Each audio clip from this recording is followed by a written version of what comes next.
السلام عليكم ورحمة الله وبركاته.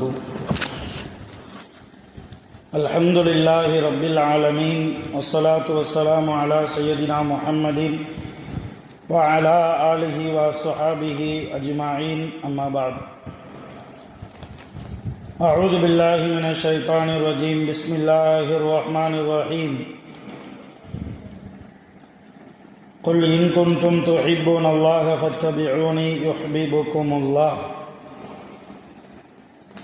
وقال نبينا محمد رسول الله صلى الله عليه وسلم: سل من قطعك واعف عن من ظلمك وأكرم ضيفك. صدق الله مولانا العظيم وصدق رسوله النبي الكريم. எல்லா புகழும் அல்லாஹ் ஒருவனுக்கே உரித்தாகுக. அல்லாஹுவின் சாந்தியும் சமாதானமும் நபிகள் நாயகம் ஸல்லல்லாஹு அலைஹி வஸல்லம் அவர்கள் மீதும் அவர்களுடைய குடும்பத்தார்கள் மீதும் சஹாபா பெருமக்கள், தாபிஈன்கள், தபஅ தாபிஈன்கள், நாதாக்கள், சுஹதாக்கள், சாலிஹீன்கள், நல்லவர்கள் நம் அனைவர்கள் மீதும் என்றென்றும் நின்று நிலவட்டுமாக. ஆமீன். சங்கைக்குரிய தாய்மார்களே, சகோதரிகளே, அல்லாஹ்வின் கிருபையால் அல்லாஹ்வை பற்றியும் அல்லாஹ்வுடைய ரசூலை பற்றியும் மார்க்கத்தை பற்றியும் பேசுவதற்காகவும் கேட்பதற்குமாக நாம் எல்லாம் இந்த நல்ல நேரத்தில் ஒன்று குழுமி இருக்கிறோம். ரப்பு சுப்ஹானஹு வ தஆலா இந்த மஜ்லிஸை முழுமையாக பிரயோஜனம் தரக்கூடிய மஜ்லிஸாக, அவனுடைய பரக்கத்து நிறைந்த மஜ்லிஸாக கபூல் செய்வானாக. ஆமீன். சங்கையான அல்லாஹ்வின் அடியார்களே, தாய்மார்களே, சகோதரிகளே, உலகத்திலேயே சிறந்த மதம், சிறந்த மார்க்கம் நாம் இருக்கக்கூடிய இஸ்லாமிய மார்க்கம். இஸ்லாமிய மார்க்கத்தை போன்று உலகத்தில் வேறொரு அற்புதமான மார்க்கம் இருக்க முடியாது. அந்த அளவுக்கு நம்முடைய மார்க்கம் மிக உன்னதமான மார்க்கமாக இருக்கிறது. அல்லாஹ்வால் வழங்கப்பட்ட இந்த இஸ்லாமிய மார்க்கத்தில் அல்லாஹ் தஆலா நம்மையெல்லாம் முஸ்லிமான ஆண்களாக, பெண்களாக வாழ வைத்திருக்கிறான். அல்ஹம்துலில்லாஹ். உலகத்தில் மனிதர்களாக படைக்கப்பட்ட அத்தனை பேர்களும் முஸ்லிம்களாக வாழ்கிறார்களா என்றால் இல்லை. அல்லாஹ் யாரை தேர்ந்தெடுக்கிறானோ, அல்லாஹ்வினுடைய அருள் பார்வை யாரின் மீது படுகிறதோ அவர்கள் மட்டும்தான் உலகத்தில் முஸ்லீமாக வாழ முடியும். அவர்கள் மட்டும்தான் முஸ்லீமாக மரணிக்கவும் முடியும். அதனால்தான் அல்லாஹ் குர்ஆனிலே ஒரு இடத்தில் இப்படி சொல்வான்: வலா தமூதுன்ன இல்லா வ அன்தும் முஸ்லிமூன். நீங்கள் எப்படி வேண்டுமானாலும் வாழலாம், ஆனால் நீங்கள் இறக்கிற போது, நீங்கள் மரணிக்கிற போது நல்ல முஸ்லிமாக மரணித்து விடுங்கள் என்று அல்லாஹ் குர்ஆனிலே சொல்வதை 4வது ஜுஸுவிலே நாம் பார்க்கிறோம். அது அருமையான தாய்மார்களே, சகோதரிகளே, இஸ்லாமிய மார்க்கம் அருமையான மார்க்கம். அல்லாஹ்வுடைய அருளை பெற்று அவனுடைய கருணை பார்வை நம் மீது பட்டதால் நாம் முஸ்லிமான ஆண்களாக, பெண்களாக வாழ்ந்து கொண்டிருக்கிறோம். இந்த நல்ல நேரத்தில் முஸ்லிமாக அல்லாஹ் நம்மை ஆக்கியிருக்கிறார். முஸ்லிம் என்பவர் யார்? ஒரு முஸ்லிமான பெண் எப்படி நடக்க வேண்டும்? ஒரு ஈமான்தாரியான பெண் எந்த காரியத்தை விட்டும் விலகி நடக்க வேண்டும் என்பதைத்தான் நாம் தொடர்ந்து இந்த பெண்கள் பயான் நிகழ்ச்சிகளை சொல்லி வருகிறோம். அந்த அடிப்படையில் இந்த வாரம் நபி ஸல்லல்லாஹு அலைஹி வஸல்லம் அவர்கள் எல்லா விஷயத்திற்கும் அழகான முன் மாதிரியாக இருக்கிறார்கள். லக்கது கான லக்கும் ஃபீ ரசூலில்லாஹி உஸ்வத்துன் ஹசனா. அல்லாஹ் சொன்னான், அகிலத்தார்களுக்கெல்லாம் அழகிய முன்மாதிரியாக நபி ஸல்லல்லாஹு அலைஹி வஸல்லம் அவர்கள் இருக்கிறார்கள். ரசூலுல்லாஹ்விடத்தில் எல்லா விஷயத்திற்கும் முன்மாதிரி இருக்கிறது. அதே போன்று ரசூலுல்லாஹி ஸல்லல்லாஹு அலைஹி வஸல்லம் அவர்கள் நற்குணங்களை கொண்டவர்களாக, எல்லா குணங்களையும் அல்லாஹ் உலகத்தில் எந்தெந்த குணங்களை எல்லாம் நற்குணங்களாக ஆக்கியிருக்கிறானோ அப்படிப்பட்ட எல்லா நற்குணங்களையும் ஒரு சேர ஒரு மனிதருக்கு அல்லாஹ் தந்திருக்கிறான் என்றால் அது நபிகள் நாயகம் ஸல்லல்லாஹு அலைஹி வஸல்லம் அவர்களுக்குத்தான் அல்லாஹ் கொடுத்திருக்கிறார். ஏனென்றால் சில பேருக்கு சில நல்ல குணம் இருக்கும், சில தீய குணமும் இருக்கும். சில பேருக்கு நல்ல குணத்தை விட அதிகமாகவே தீய குணம், கெட்ட குணம், அல்லாஹ்வுக்கும் அல்லாஹ்வுடைய ரசூலுக்கும் பிடிக்காத குணம், நம்முடைய மார்க்கம் வரவேற்காத குணம் நிறையவே இருக்கும். உங்களுக்கு உதாரணம் சொல்லி நான் புரிய வைக்க வேண்டிய அவசியம் இல்லை. அந்த அடிப்படையில் நபி ஸல்லல்லாஹு அலைஹி வஸல்லம் அவர்களுக்கு அல்லாஹ் நிறைய நற்குணங்களை கொடுத்திருந்தார். அந்த நல்ல குணத்தில் ஒரு குணம்தான் மன்னிக்கக்கூடிய குணம், எதிரிகளை மன்னிக்கக்கூடிய குணம். இன்றைக்கு அந்த குணத்தை பற்றி தான் நபி ஸல்லல்லாஹு அலைஹி வஸல்லம் அவர்கள் யாரையெல்லாம் மன்னித்தார்கள். ரசூலுல்லாஹ்வால் மன்னிக்கப்பட்டவர்கள் ஒரு காலத்தில் எப்படிப்பட்ட கொடுமையானவர்களாக, கடுமையானவர்களாக, ரசூலுல்லாஹ்வுக்கு எந்த அளவு தொந்தரவு, தீங்கு இழைக்கக்கூடியவர்களாக இருந்திருக்கிறார்கள். அப்படிப்பட்ட மனிதர்களையும் கூட நபி ஸல்லல்லாஹு அலைஹி வஸல்லம் அவர்கள் மன்னித்தார்கள் என்று சில பெயர்களை நான் குறிப்பிட்டு இன்றைக்கு நான் உங்களுக்கு சொல்ல இருக்கிறேன். இந்த பயானின் மூலமாக இன்றைக்கு நீங்கள் பெற வேண்டிய படிப்பினை மன்னிக்கக்கூடிய குணம் வந்துவிட வேண்டும். நம்முடைய கணவனாக இருந்தாலும், நம்முடைய மனைவியாக இருந்தாலும், நம்முடைய பிள்ளைகளாக இருந்தாலும், நம்முடைய குடும்பத்தார்களாக யாராக இருந்தாலும் அவர்களை மன்னித்து அவர்களை அரவணைத்து அவர்களோடு ஒன்று சேர்ந்து வாழக்கூடிய ஒரு நல்ல தௌஃபீக்கை நாம் பெற வேண்டும் என்கிற ஒரு நல்ல படிப்பனையை இந்த பயானின் மூலமாக அல்லாஹ் உங்களுக்கு அனைவர்களுக்கும் தர வேண்டும், நம் அனைவர்களுக்கும் தர வேண்டும் என்று துஆ செய்து நான் தொடங்குகிறேன். அருமையான தாய்மார்களே, அபூ சுஃபியான் முதலாவது நபர். அபூ சுஃபியான் இவர் பின்னால் இஸ்லாத்திற்கு வந்தார். ஆனால் இவருடைய ஆரம்ப காலம் எப்படி இருந்தது என்றால், இவர் மக்காவிலே பிறந்தவர். மக்காவில் மொத்தம் 24 தலைவர்கள் இருந்தார்கள். அந்த 24 தலைவர்களும் ரசூலுல்லாஹ்வுக்கு எதிரிகளாக இருந்தார்கள். ரசூலுல்லாஹ்வை கொலை செய்ய வேண்டும் என்கிற அளவுக்கு ரசூலுல்லாஹ்வை மிக மூர்க்கத்தனமாக எதிர்க்கக்கூடிய தலைவர்கள் தான் இந்த மக்காவிலே உள்ள 24 நாட்டாண்மைகள். அந்த 24 தலைவர்களில் மிக முக்கியமான தலைவர் அபூ சுஃபியான். மிக தீவிரமாக இஸ்லாத்தை எதிர்த்தார். ரொம்பவும் கடுமையாக நபி ஸல்லல்லாஹு அலைஹி வஸல்லம் அவர்களை எதிர்க்கக்கூடிய ஒரு பாவமான செயலில் தன்னை ஈடுபட்டுக் கொண்டிருந்தவர் தான் இந்த அபூ சுஃபியான். இன்னும் சொல்ல போனால் இஸ்லாத்திலே மிக முக்கியமான ஒரு போர், ரமலான் மாதத்தில் நடந்த அந்த போர், வெறும் 313 சஹாபிகளை மட்டும் வைத்து ரசூலுல்லாஹி ஸல்லல்லாஹு அலைஹி வஸல்லம் அவர்களுக்கு அல்லாஹ் வெற்றியை கொடுத்த போர். எதிரிகள் 1000 பேர் இருக்கிறார்கள், முஸ்லிம்கள் வெறும் 313 பேர் மட்டும்தான் இருந்தார்கள். அந்த நேரத்தில் மலக்குகளினுடைய உதவியை கொண்டு அல்லாஹ் இஸ்லாமிய சமூகத்திற்கு வெற்றியை கொடுத்தான். அப்படிப்பட்ட போர் ரமலானில் நடந்தது. அந்த போர் தான் நமக்கெல்லாம் தெரியும் பிரபலியமான பத்ரு போர். அதனால்தான் பத்ரு சஹாபாக்களை எல்லாம் ரசூலுல்லாஹ் சுவனவாசிகள் என்று அறிவிப்பு செய்தார்கள். பத்ரிலே யாரெல்லாம் கலந்து கொண்டு தன்னுடைய உயிரை தியாகம் செய்தார்களோ 70 சஹாபாக்கள் தியாகம் செய்தார்கள்.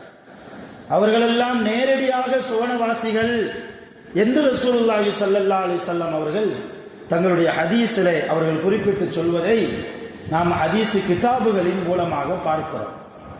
இப்ப அந்த அளவு மிக கடுமையான எதிர்பாராத முறையில் நடந்த போர் தான் அந்த பத்ர் போர். அந்த பத்ர் போர் ஏற்படுவதற்கு காரணமாக இருந்தவர் இந்த அபூ சுஃபியான். எதிரிகளுக்கு தகவல் சொல்லி மக்காவில் இருக்கிற அபூ ஜஹல், அபூ லஹப் போன்ற முக்கியமான தலைவர்களுக்கெல்லாம் தூதுவரின் மூலமாக தகவல் சொல்லி, இதுபோன்று முஹம்மதும் அவர்களை ஈமான் கொண்ட சஹாபாக்களும் பத்ர் என்கிற கிணத்துக்கு பக்கத்திலே இருக்கிறார்கள் என்கிற தகவலை அனுப்பி, அதன் மூலமாக எதிரி படைகள் எல்லாம் மக்காவில் இருந்து அந்த பத்ருடைய கிணத்துக்கு பக்கத்தில் வந்து மிகவும் எதிர்பாராத முறையில் நடந்த போர் தான் அந்த பத்ர் போர். இந்த பத்ர் போர் ஏற்படுவதற்கு காரணமாக இருந்தவர் இந்த அபூ சுஃபியான். அதே போன்று நபி ஸல்லல்லாஹு அலைஹி வஸல்லம் அவர்கள் மக்காவை விட்டும் மதீனாவுக்கு ஹிஜ்ரத் செய்து போனதற்கு பின்னால் ஒரு போர் நடந்தது. ஒரு மலை அடிவாரத்துக்கு கீழே அந்த போர் நடந்தது. அந்த மலைக்கு பெயர் உஹத் என்று சொல்வார்கள். இன்றைக்கும் ஹஜ்ஜுக்கு போகக்கூடியவர்கள், உம்ராக்கு போகக்கூடியவர்களுக்கெல்லாம் ஹஜ்ஜினுடைய வழிகாட்டியாக இருக்கக்கூடிய ஆலிம் பெருமக்கள் அந்த உஹது மலையை காண்பித்து கொடுப்பது உண்டு. அப்படிப்பட்ட அந்த உஹது மலைக்கு கீழே பரந்த வெளியில், வெட்ட வெளியில் நடந்த போர் தான் உஹது போர். இந்த உஹது போரில் நபி ஸல்லல்லாஹு அலைஹி வஸல்லம் அவர்களுக்கு கொஞ்சம் காயமும் ஏற்பட்டது. இந்த உஹது போரில் தான் ரசூலுல்லாஹ்வுடைய ஒரு பல் ஷஹீதாக்கப்பட்டது. ரசூலுல்லாஹ்வுக்கு எதிரிகளின் மூலமாக அவர்கள் தாக்கப்பட்டு நபி ஸல்லல்லாஹு அலைஹி வஸல்லம் அவர்கள் தலையில் அணிந்திருந்த அந்த இரும்பு கவசத்தின் ஒரு பகுதி ரசூலுல்லாஹ்வுடைய நெற்றியை துளைத்து உள்ளே போனது. பார்த்து துடித்து போன ஃபாத்திமா ரலியல்லாஹு அன்ஹா, நாம் விரித்து உறங்குகிறோமே பாய், அந்த பாயை எரித்து அந்த சாம்பலை எடுத்து ஃபாத்திமா ரலியல்லாஹு தஆலா அன்ஹா அவர்களும் அவர்களுடைய அருமை கணவனார் அலி ரலியல்லாஹு தஆலா அன்ஹு அவர்களும் ரசூலுல்லாஹ்வுடைய காயத்துக்கு மருந்து போட்டார்கள் என்று நாம் புகாரி, நசாயி, திருமிதி போன்ற ஹதீஸ் கிதாபுகளில் நாம் பார்க்கிறோம். ஆக ரசூலுல்லாஹ்வுக்கு காயம் ஏற்பட்ட போர் உஹது போர். அந்த உஹது போரிலே ரசூலுல்லாஹ் இறந்து விட்டார்கள், முஹம்மது நபி இறந்து விட்டார், அவர் ஒளிந்து விட்டார் என்றெல்லாம் வதந்தியை கிளப்பியவர் இந்த அபூ சுஃபியான். உஹது போரிலே முஸ்லிம்கள் தோற்கடிக்கப்பட்டார்கள். பத்ரிலே அல்லாஹ் முஸ்லிம்களுக்கு வெற்றியை கொடுத்தான், உஹதிலே அல்லாஹ் முஸ்லிம்களுக்கு தோல்வியை கொடுத்தான். மிகப்பெரிய அந்த போரினுடைய வரலாறை பேசினால் ஒரு 2-3 வாரம் பேசலாம். அந்த அளவு மிக நீளமான நிறைய சம்பவங்களை உள்ளடக்கிய போர் தான் உஹது போர். சுருக்கமாக நான் சொல்கிறேன்.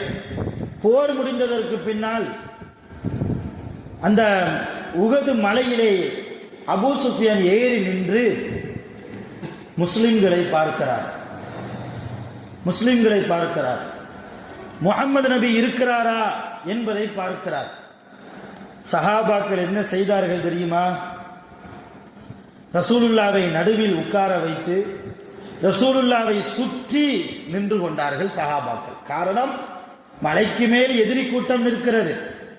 எந்த நேரத்திலும் ரசூலுல்லாவை அவர்கள் குறிவைத்து வில்லை கொண்டு அம்பை எய்து விடலாம். ரசூலுல்லாவுடைய உயிருக்கு ஆபத்து என்பதால் ரசூலுல்லாவுக்கு பாதுகாப்பு கொடுப்பதற்காக ரசூலுல்லாவை நடுவில் உட்கார வைத்து, அப்பொழுதும் ரசூலுல்லா வேண்டாம் என்றார்கள். வேண்டாம், எனக்கு ஏன் இவ்வளவு பாதுகாப்பு? அல்லாஹ் என்னை பாதுகாப்பான், உங்கள் பாதுகாப்பு எனக்கு தேவையில்லை என்றார்கள் ரசூலுல்லா.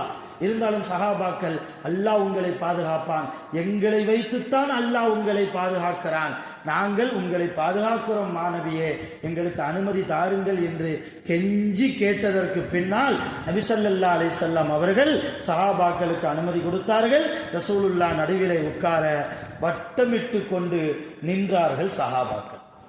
மலையிலே இருந்து பார்த்தார் அபூ சுஃபியான். எங்கு பார்த்தும் முகமது நபியை அவருடைய கண்ணுக்கு பார்க்க முடியவில்லை. உடனே தான் சொன்னார், முகம்மது இறந்து விட்டார், முகம்மது இறந்து விட்டார். அல்லாஹ் என்கிற உங்களுடைய கடவுளை விட நாங்கள் வணங்கக்கூடிய உபல் என்கிற சிலை தான் மிக சக்தி வாய்ந்தது என்றெல்லாம் ஆணவமாக, கர்வமாக, துணிச்சலாக, அல்லாஹ்வுடைய பயம் கொஞ்சம் கூட இல்லாமல் ஆணவ பேச்சை முழங்கியவர் தான் இந்த அபூ சுஃபியான். இது போன்று ஏராளமாக இருக்கிறது. இவர் செய்த குற்றங்கள், பிழைகள், பாவங்கள் நிறைய இருக்கிறது. ரசூலுல்லாஹ்வுக்கு இவர் செய்த தீங்குகள், எண்ணிலடங்காத தீமைகளை செய்தார் இந்த அபூ சுஃபியான். காலம் கடந்து ஓட ஓட நபி ஸல்லல்லாஹு அலைஹி வஸல்லம் மக்காவை வெற்றி கொண்டார்கள். மதீனாவில் இருந்தபோது மக்காவை வெற்றி கொண்டு காபத்துல்லாவை தன் கைவசமாக்கினார்கள் முஸ்லிம்கள்.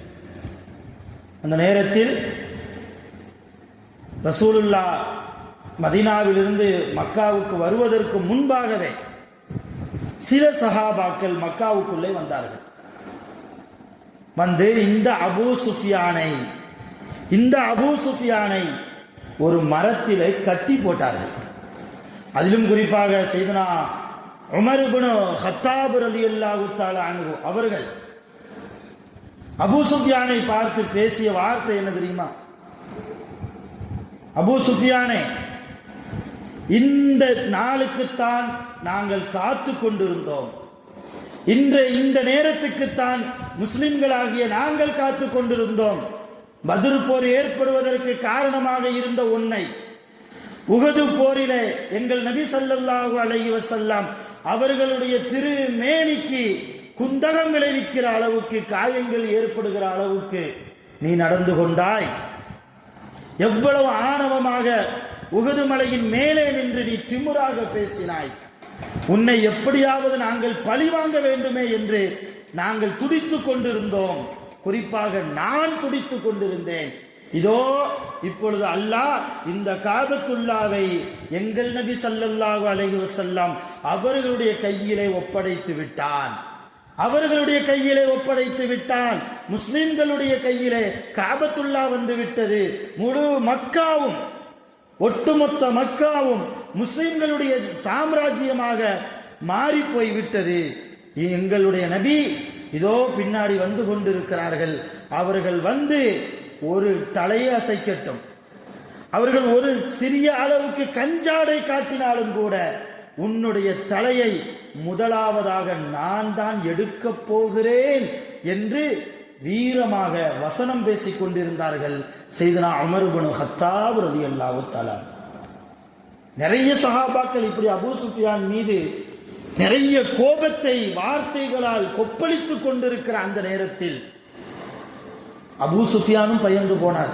ஆகா, ஒன்னா ரெண்டா துரோகம் செய்திருக்கிறோம், ஒரு தப்பா 2 தவறா செய்திருக்கிறோம், எண்ணிலடங்காத குற்றங்களை எல்லாம் தீமைகளை அல்லவா நாம இந்த முஸ்லிம்களுக்கு தந்திருக்கிறோம். இன்றைக்கு முஸ்லிம்களுடைய கையிலே வசமாக மாட்டிக்கொண்டோமே. இதோ முஹம்மது வந்து கொண்டிருக்கிறார், அவர் மாத்திரம் இவரை கொல்லுங்கள் என்று நம்மை சொல்லிவிட்டால் நம்முடைய நிலைமை என்னாவது? நம்மை மன்னிப்பாரா, மன்னிக்க மாட்டாரா என்கிற ஒரு சிந்தனையில், பயந்த நிலைமையில் அபூ சுஃபியானும் கவலையோடு கண்ணீர் வடித்துக் கொண்டிருக்கிறார். அந்த நேரத்தில் தான் முஹம்மது ரசூலுல்லாஹ் உள்ளே வருகிறார்கள். காபத்துல்லாவுக்கு பக்கத்திலே வந்தார்கள். மக்காவுக்குள்ளே வந்து சந்தோஷத்தோடு வருகிறார்கள். ஏனென்றால் ஒரு நேரம் ரசூலுல்லாவுடைய பரம்பரையை சேர்ந்த செய்தனா இப்ராஹிம் அலைஹிஸ்ஸலாம், ரசூலுல்லாவுடைய குடும்பத்தை சேர்ந்த செய்தனா இஸ்மாயில் அலைஹிஸ்ஸலாம், தன்னுடைய பாட்டனார்கள் இவர்கள் எல்லாம், இவர்கள் பிறந்த, இவர்கள் வாழ்ந்த இந்த புண்ணிய பூமியை விட்டும் நம்முடைய பாட்டனார் இப்ராஹிம் நபி, நம்முடைய பாட்டனார் இஸ்மாயில் நபி அவர்களுடைய புனிதமான கரங்களால் கட்டிய இந்த காபத்துல்லா இருக்கிற இந்த மக்காவை விட்டும் நம்மை இவர்கள் வெளியேற்றுகிறார்களே, திரும்பவும் இந்த மண்ணுக்குள்ளே எப்பொழுது நாம் காலை வைத்து உள்ளே வருவது என்ற சஞ்சலத்தில் இருந்த நபிக்கு இன்றைக்கு அல்லாஹ் மக்காவை வெற்றியாக்கி கொடுத்தான். ரொம்பவும் சந்தோஷத்தோடு உள்ளே வந்தார்கள். பார்த்தார்கள், அபூ சுஃபியான் கட்டி போடப்பட்டு இருக்கிறார். இதுவே ரசூலுல்லாஹ்வுடைய இடத்துல நாம இருந்தா, இன்னுமா இவனை உயிரோட வச்சிருக்கீங்க, நான் வருவதற்குள்ளாகவே இவனை தீர்த்து கட்டியிருக்கலாமே, கொஞ்சமா நெஞ்சமா பாவிப்பைய எவ்வளவு அட்டூழியங்கள் செய்தான், நிம்மதியா வாழ விடலையே, அல்லாவை திட்டினான் இல்லையா, என்னையும் திட்டுகிறான் என்றெல்லாம் சொல்லி ரசூலுல்லாஹ்வுடைய இடத்தில் நாம் இருந்திருந்தால் அபூ சுஃபியானை பழி வாங்கியிருப்போம். ஆனால் சையதுனா முஹம்மது ரசூலுல்லாஹி ஸல்லல்லாஹு அலைஹி வஸல்லம் அவர்கள் கட்டு போடப்பட்டிருந்த அபூ சுஃபியான் அவருடைய நிலைமையை பார்த்து சஹாபாக்களை பார்த்து கோபப்பட்டார்கள். என் அருமை தோழர்களே, என்ன காரியம் செய்தீர்கள்? அபூ சுஃபியான் சாதாரணமான மனிதரா? சொன்னார்கள் ரசூலுல்லாஹ், அபூ சுஃபியான் சாதாரணமான மனிதரா? ஒரு நேரத்தில் இந்த மக்காவினுடைய தலைவர்களில் மிக முக்கியமான தலைவர் இந்த அபூ சுஃபியான்.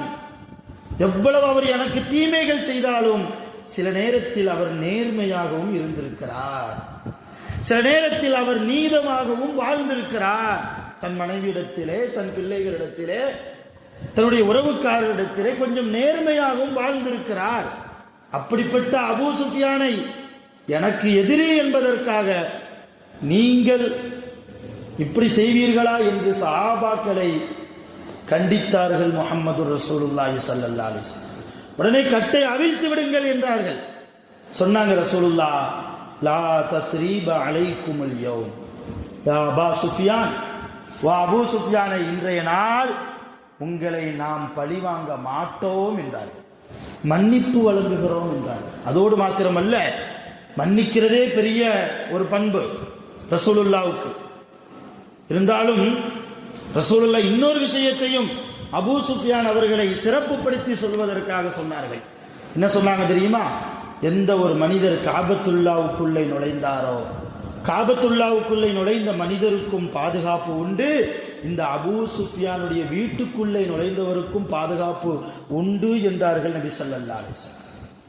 இப்போ ஒரு காபத்துல்லாவை அபூ சுஃபியான் ரலியல்லாஹு அவர்களுடைய வீட்டுக்கு ஒப்பீடு செய்கிறார்கள் என்றால் ரசூலுல்லாஹ்வுடைய இந்த உயர்ந்த குணம், இதை நாம் பின்பற்ற வேண்டும். எவ்வளவு தீங்கு யார் நமக்கு செய்திருந்தாலும் மன்னிக்கிற மனோபக்குவம். அல்லாஹ் எல்லோருக்கும் அந்த மனோபக்குவத்தை கொடுப்பதில்லை. அவன் யாரை விரும்புகிறானோ, அல்லாஹ் யாரை நேசிக்கிறானோ, அல்லாஹ் யாரை சுவனத்திற்கு என்று தேர்ந்தெடுக்கிறானோ, அல்லாஹ் யாரின் மீது தன்னுடைய அருள் பார்வையை செலுத்துகிறானோ அவர்களுக்குத்தான் மன்னிக்கிற மனோபக்குவத்தை அல்லாஹ் தருவான். இன்றைக்கு குடும்பங்களில் என்ன நடக்கிறது? அருமையான தாய்மார்கள், ஏதோ சொல்லிவிட்டார், என்றைக்கோ சொல்லிவிட்டார் என்பதற்காக உறவுகளை பிரிந்து வாழக்கூடிய சூழ்நிலையாக நம்முடைய வாழ்க்கை இருக்கிறது. அதிலும் குறிப்பாக பெண்களாக இருக்கக்கூடிய தாய்மார்கள், நீங்கள் மன்னிக்கக்கூடிய குணம் உங்களுக்கு ரொம்பவும் இருக்க வேண்டும். இஸ்லாம் அதை ரொம்ப விரும்புகிறது, அல்லாஹ் அதை நேசிக்கிறான். அப்படிப்பட்ட பெண்களை தான் முஹம்மது ரசூலுல்லாஹி ஸல்லல்லாஹு அலைஹி வஸல்லம் அவர்களும் உருவாக்கினார்கள். தங்கள் காலத்தில் வாழ்ந்த, ரசூலுல்லாஹ்வுடைய காலத்தில் வாழ்ந்த நிறைய சஹாபியத்து பெண்களுடைய வாழ்க்கையை எடுத்து பார்த்தால் மன்னித்து அவர்களை அரவணைத்து வாழ்ந்த பெண்கள் நிறைய பேர் உண்டு. அவருடைய வாழ்க்கையை எல்லாம் நாம் எடுத்து புரட்டி பார்த்து படிப்பினை பெற வேண்டும் அருமையான தாய்மார்களே. ஆக அபூ சுஃபியான் அவர் பார்த்தார், எவ்வளவு துரோகம் செய்திருக்கிறோம், எவ்வளவு இடைஞ்சல்களை கொடுத்திருக்கிறோம், எவ்வளவு தீங்குகளை செய்திருக்கிறோம்.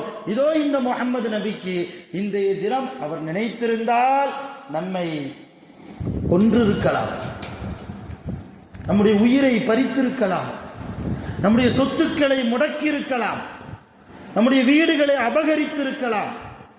ஆனால் அவர் மன்னிக்கிறாரே. என்ன இந்த மனிதர் இவர் உண்மையிலேயே சாதாரண மனிதராக இருக்க முடியாது என்று உணர்ந்து அங்கேயே ரசூலுல்லாவுடைய கையை பிடித்து அஷ்ஹது அல்லா இலாஹ இல்லல்லாஹ் வ அன்னக ரசூலுல்லாஹ், நான் அல்லாஹ்வை ஈமான் கொள்கிறேன், உங்களை அல்லாஹ்வுடைய தூதராக நான் சாட்சி சொல்கிறேன் என்று சொல்லி இந்த இஸ்லாமிய மார்க்கத்திற்கு அவர் வந்தார். அருமையான தாய்மார்களே, ஒரு அபூ சுஃபியான் இஸ்லாத்திற்கு வருவதற்கு காரணமாக இருந்தது எது? ரசூலுல்லாவுடைய மன்னிக்கும் குணம். இது போன்ற நிறைய பேரை ரசூலுல்லாஹி ஸல்லல்லாஹு அலைஹி வஸல்லம் தங்கள் வாழ்க்கையில் மன்னித்திருக்கிறார்கள். நான் முதலிலே சொன்னது போல ஒவ்வொரு யாரையெல்லாம் ரசூலுல்லாஹ் மன்னித்தார்களோ அவர்களுடைய பெயர்கள், எந்த சந்தர்ப்பத்தில் மன்னித்தார்கள், அவர்கள் எப்படிப்பட்ட கடுமையானவர்களாக வாழ்ந்தார்கள் என்பதை விளக்கும் பயானாகத்தான் இன்றைக்கு பயான் அமைகிறது என்பதால் அபூ சுஃபியானுக்கு பிறகு இரண்டாவதாக சஃப்வான் என்பவர், இவரும் ஒரு மக்காவாசி தான். சஃப்வான் அபூஜஹலுக்கு வலது கையாக இருந்தார். இந்த சஃப்வான் உஹது போர்க்களத்திலே பல சஹாபாக்களை ஈவு இரக்கம் இல்லாமல் கொன்று குவித்தவர் சஃப்வான். பிலால் ரலியல்லாஹு தஆலா அன்ஹு அவர்களுடைய பாங்கு சப்தத்தை கேட்டால் இந்த சஃப்வான் சொல்வாராம், ஹாதா சௌத்துன் கிர்தத்துன், இந்த சப்தம் குரங்கின் சப்தத்தை போன்று இருக்கிறது என்பார் சஃப்வான். பிலால் ரலியல்லாஹு தஆலா அன்ஹு அவர்கள் எவ்வளவு உன்னதமான ஒரு சஹாபி இல்லையா?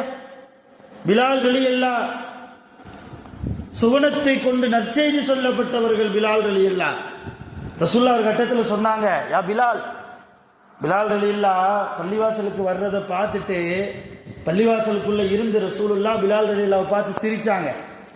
பிலால் ரலியல்லாஹு வந்து கேட்டாங்க, யா ரசூலல்லாஹ் எதுக்காக சிரிக்கிறீங்க, என்ன காரணம்?